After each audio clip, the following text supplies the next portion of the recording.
Okay, I'm going to do a quick video on what I found with my Land Rover LR3 and why it kept overheating. But mostly this is going to be a radiator removal video because the ones out there are terrible. They're like 20 minutes long. No need. So I've got mine loose, and I'm just going to talk you through how I got to this point where it's just about ready to just lift out. So first things first, you're going to have a shroud over the top. That's this guy right here, this shroud. It's sitting down here, sitting in there like that. You just reach over to this corner, pull it up, reach over to that corner, pull it up, boom, it's out of your way. And you gotta take the fan out of your way. On the videos, they show these crazy tools and grabbing the water pump and using a 32 millimeter, blah, blah, blah, blah, blah. You don't need to do any of that. Just take your air hammer, if you have one, put it on this, on the far right side, and fire it to the right, clockwise, because this is a reverse thread like most fans are, because that's the direction the motor turns. You don't want the fan to spin off. So, quick, runs it off. They show you unhooking this connector here. Don't need to do that. Once the top shroud is off, just pick this up, lay the whole thing on top of the motor, it's out of the way. The bottom just lifts out, a couple of tabs down there, you'll see them, super easy. The bottom shroud lifts out. Now the shroud's out of your way. For hoses, there's a total of 5. There's 2 over here, the steam line and the upper radiator hose. Get rid of those.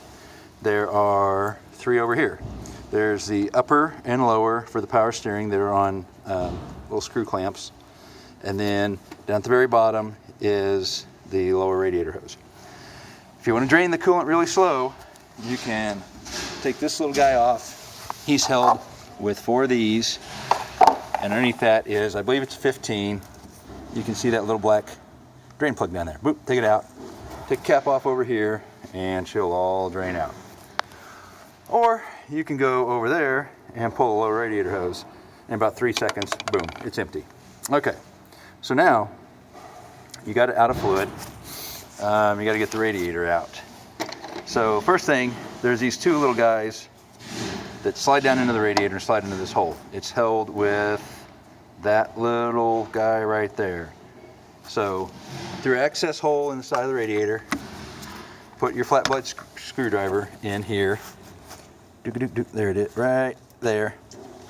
Terrible picture every time I stick my finger in it. Right there, screwdriver. Push this, let you lift it up, and then slide it out. Do that on both sides. Then you're free. All right, bolts to get the radiator out. If you look straight down here, right there, there's a 13. All right, so take that out. Straight above that 13 going parallel to the floor, there's an 8. I'm gonna stick my finger on where it is, right there, 8.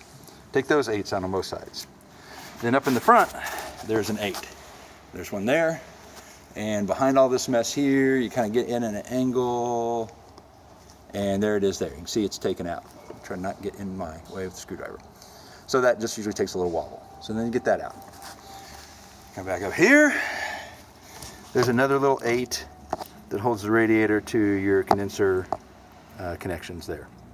So take that 8 out. Okay. Then over here, where was that? There's a clip. There you go. Come down in here. There's a clip holding this line in. All right, sorry our video cut out there. So this guy just plugs in these 2 little clips. You just push them down, pull it out, and then you get that cooler out of the way. All right, this guy sits on top of all of this mess. Where is his top? There he is. He sits in here like this over all of that and just has these little push pins that pull out, little plastic push pins, pull it out, and lift him out of the way. Okay, so you got all that done.